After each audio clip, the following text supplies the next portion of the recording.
ఒకప్పుడు మన దేశంలో జానపదుల్లో సప్తస్వరాల విప్లవానికి కారణమైన బుల్బుల్ సంగీత పరికరం కనుమరుగైపోతోంది.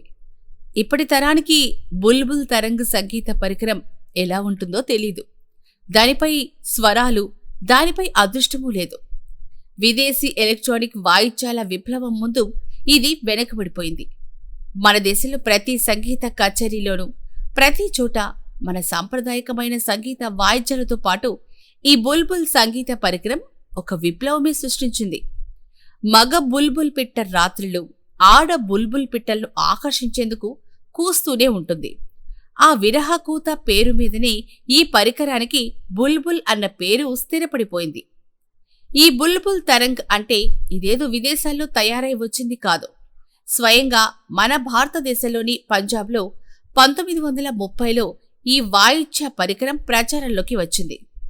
స్వదేశీయంగానే దీన్ని తయారు చేశారు.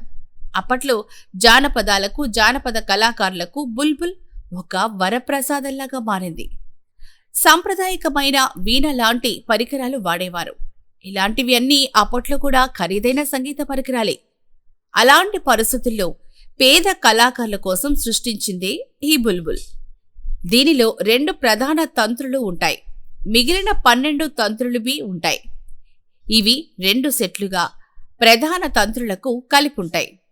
ఇవన్నీ బుల్బుల్ కీబోర్డ్ బటన్స్కి కలిపుంటాయి. ఈ కీబోర్డు టైప్ రైటర్ కీబోర్డ్ని పోలుంటుంది. ఈ కీబోర్డ్ నొక్కినప్పుడు బుల్బుల్ తీగలు సరిగమలు పలికిస్తాయి. ఒక్కో కీబోర్డు, ఒక్కొక్క బటన్, ఒక్కొక్క స్వరాన్ని వినిపించేటట్టు దీన్ని రూపొందించారు. బుల్బుల్ నేర్చుకోవాలంటే చాలా అనుభవం ఉండాలి. ఓవైపు తీగలు మీటుతూ, మరోవైపు కీబోర్డులో సరిగమ పదనిసల స్వరాలను అనుకరిస్తూ దీని మీద సంగీతం పలికించాలి. ఈ బుల్బుల్ సంగీత పరికరం ఒకప్పుడు భజనలు, గజల్సు, మెఫిల్సు మరియు కవ్వాలీలో విస్తృతంగా వినియోగించారు. ప్రముఖ సంగీత విద్వాంసుడు ఆర్డి బర్మన్ కూడా బుల్బుల్ మీదనే స్వరాలను కూరుస్తాడు. ఎలక్ట్రానిక్ పరికరాల ప్రవేశంతో బుల్బుల్ వైభవం క్రమంగా కనుమరుగైపోయింది. అయితే ఇప్పటికీ గజల్స్, కవ్వాలీల సందర్భంగా బుల్బుల్ను అరుదుగా ఉపయోగిస్తున్నారు.